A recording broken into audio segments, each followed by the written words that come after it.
서울의 한 오래된 아파트 단지에서 벌어진 일입니다. 그곳은 지어진 지 꽤 오래된 건물로 저녁이 되면 으스스한 분위기를 자아냈습니다. A씨는 몇 년 전부터 그 아파트 단지에 살고 있었습니다. 어느 날 밤 A씨는 늦게까지 일을 마치고 집으로 돌아오는 길이었습니다. 아파트 단지에 들어서자 싸늘한 바람이 불어오며 기분이 묘하게 찝찝했습니다. 엘리베이터를 타기 위해 버튼을 눌렀는데 이상하게도 엘리베이터가 13층에 멈춰 있었습니다. 계속해서 1층으로 내려오지 않았고 A씨는 잠시 기다리다가 계단으로 올라가기로 했습니다. 평소에는 잘 사용하지 않는 계단이라 그런지 더욱 음산하게 느껴졌습니다. 계단을 오르는 동안 A씨는 발자국 소리가 자신의 것 외에도 더 들리는 것 같았습니다.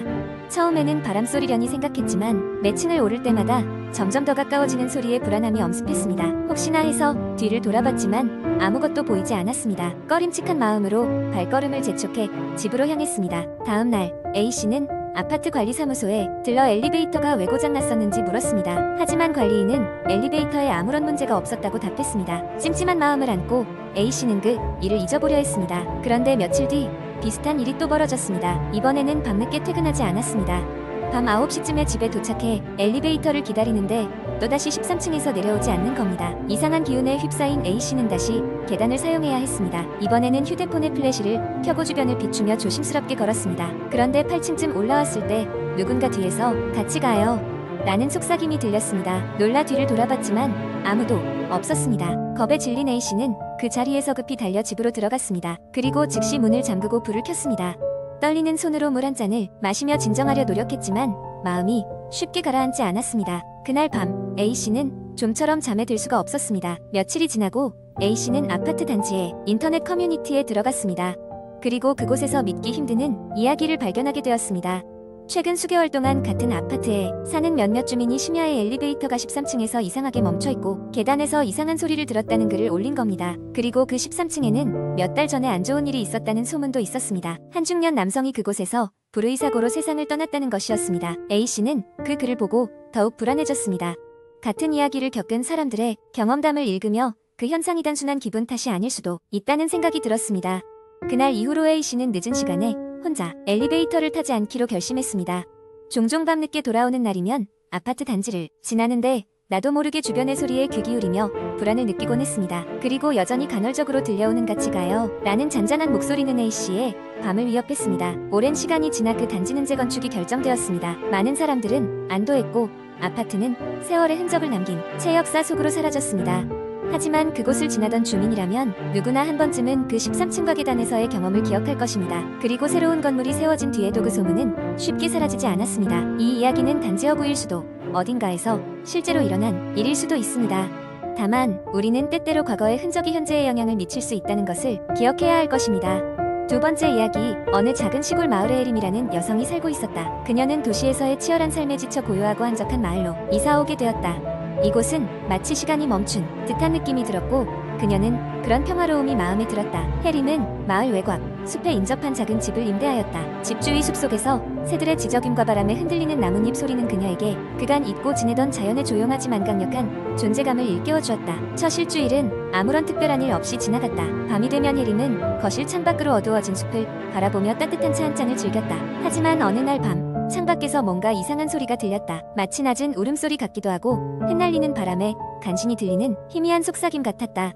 해림은 대수롭지 않게 생각하며 다시 책에 집중하려 했지만 그 소리는 멈추지 않았다. 다음 날 그녀는 마을 사람들에게 이 소리에 대해 물어보았다. 하지만 마을 사람들은 그저 웃으며 숲속의 다양한 소리일 뿐이라며 대수롭지 않게 넘겼고 오히려 해림을 겁 많은 도시 아가씨라며 놀리기까지 했다. 그런 반응에 조금 민망해진 해림은 별일 아닐 거라 스스로를 딸랬다. 그러나 밤이 되면 어김없이 이상한 소리가 들려왔다. 해림은 점점 그 소리가 두려워져 갔다. 특히 날이 갈수록 그 소리가 점점 더 가까워지는 듯 느꼈고 마치 자기를 부르는 것만 같았다. 그녀는 이 이상한 소리를 몰아내고자 라디오를 크게 틀어 소리를 덮으려 했으나 그럴수록 소리는 더욱 또렷해졌다. 그러던 어느 날 밤 그 소리는 무척 이상하게 변했다. 소리의 주인은 마치 그녀의 이름을 부르는 듯했다. 해림, 해림. 처음에는 귀를 의심했지만 점점 그 소리는 더 명확하게 들렸다. 그 소리를 듣고 그녀는 한기가 등골을 타고 흐르는 걸 느꼈다. 그 순간 그녀는 큰 결심을 했다. 도대체 이 소리가 어디서 오는지 확인하기로 한 것이다. 손전등과 두꺼운 잠바를 챙긴 해림은 밤늦게 집 밖으로 나섰다. 숲은 마치 검은 장막처럼 그녀를 압도했다. 발걸음을 옮길 때마다 나뭇가지가 부러지는 소리와 바스락 거리는 낙엽 소리가 들렸다. 소리가 들려오는 방향으로 숲 깊숙이 들어갈수록 그 소리는 점점 가까워졌다. 해림, 여기로 와 라는 소리가 점점 더 그녀를 초조하게 만들었다. 갑자기 불어온 강한 바람에 나뭇잎이 마구 흔들렸고 그 와중에 해림은 숲속 작은 공터에 도착했다. 그곳에는 오래된 돌무덤이 하나 있었다. 그 무덤은 너무 오래되어 글자조차 알아볼 수 없었지만 그 위에 놓인 작은 돌탑과 작은 꽃송이들은 누군가 이곳을 돌보고 있음을 암시했다. 갑자기 손전등 불빛이 깜빡거리며 꺼졌고 어둠 속에서 무언가 움직이는 소리가 들렸다. 그녀는 무서움에 얼어붙었다. 그런 순간 뒤에서 어떤 따뜻한 목소리가 들렸다. 해림, 다친 곳은 없니? 해림은 깜짝 놀라 뒤돌아보았지만 그곳엔 아무도 없었다.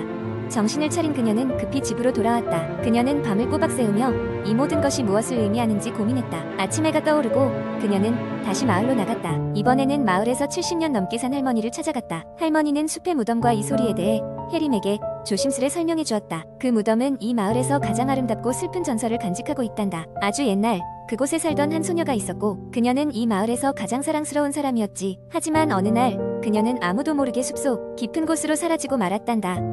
그 후로 사람들은 그녀를 찾기 위해 오랜 시간을 보냈지만 찾을 수 없었어. 결국 그녀의 기억을 기리기 위해 숲속의 무덤을 만들어주었지. 그리고 사람들이 말하기를 종종 그 소녀의 목소리가 사랑하는 이를 찾아 다시 돌아온다고 했단다. 할머니의 이야기를 들은 해림은 나득한 기분에 사로잡혔다. 그녀는 더 이상 그 소리에 두려워하지 않기로 했다. 어쩌면 그것은 단순히 외로움에 빠져 사랑과 연민을 찾는 한 영혼의 외침이었을 것이라 애써 스스로를 위로했다. 그날 밤 다시 울려 퍼지는 소리를 들은 해림은 조용히 창문을 열어 숲을 향해 따뜻한 목소리로 말했다. 잘 돌아왔어. 여기에 편히 있어도 좋아. 그 소리는 잠시 머물다 곧 사라졌다. 그리고 그날 이후로 더 이상 그 소리는 들리지 않았다. 해림은 그날 이후로 숲의 소리와 함께 편안한 삶을 살아갔다. 변화무쌍한 자연의 소리들 속에서 그녀는 그 영혼이 마침내 안식을 찾았음을 느꼈다. 이후로 해림은 숲을 걸으며 자신만의 평온을 찾았다. 그리고 그 전설 속의 소녀에게 속삭였다. 우리가 함께 지내는 동안 당신의 이야기는 계속 이어질 거예요. 세 번째 이야기. 1998년 여름. 나는 대학교 2학년으로 복학을 앞두고 있었다. 매일 더위에 지쳐가던 어느 날 친구 준호에게 전화가 걸려왔다. 비교적 가까운 시골 마을에 위치한 그의 외할머니 댁에 놀러가지 않겠냐는 제안이었다. 나는 머뭇거리며 망설였지만 잦은 시험과 과제로 지쳐있던 터라 조금의 휴식이 필요하다고 느껴 승낙하게 되었다. 며칠 뒤 우리는 서울을 벗어나 외딴 시골 마을로 향했다. 도착한 곳은 논밭이 넓게 펼쳐진 조용한 마을이었다. 준호의 외할머니 댁은 전형적인 옛날 시골 집으로 안도 넓고 마당도 커서 마음이 탁 트였다. 외할머니는 우리를 반갑게 맞아주셨고 손수 준비해주신 음식으로 배를 채웠다.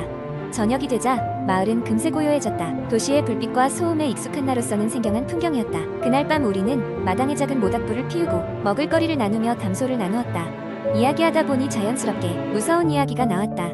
준호는 이 마을에서 전해 내려오는 무시무시한 전설 하나를 꺼냈다. 이 마을에는 오래 전부터 무덤이 있어. 그런데 그 중 하나는 찾아올 수 없다고 해. 모든 지도가 그 무덤을 가리키지 않는다고 하거든. 그 무덤의 주인은 원혼이 되어 이곳을 떠도는 유령이라고 해. 그렇게 시작된 준호의 공포 이야기는 점차 길어졌다. 그는 마을에서 실제로 그 유령을 목격했다는 사람들의 증언을 전하며 무덤의 위치를 찾으려다 실종된 사람들의 일화를 하나둘 들려줬다. 이야기를 듣는 동안 나는 어쩐지 등골이 서늘해지는 기분이 들어 주변을 둘러보았다. 어둠 속에서 나무들이 바람에 흔들리며 내는 소리가 마치 사람의 속삭임처럼 들렸다. 준호는 속삭이듯 말했다. 오늘 밤 무덤을 찾아보자. 나는 깜짝 놀랐다. 하지만 이미 술기운이 올라있던 터라 호기심이 이성을 이기는 순간이었다.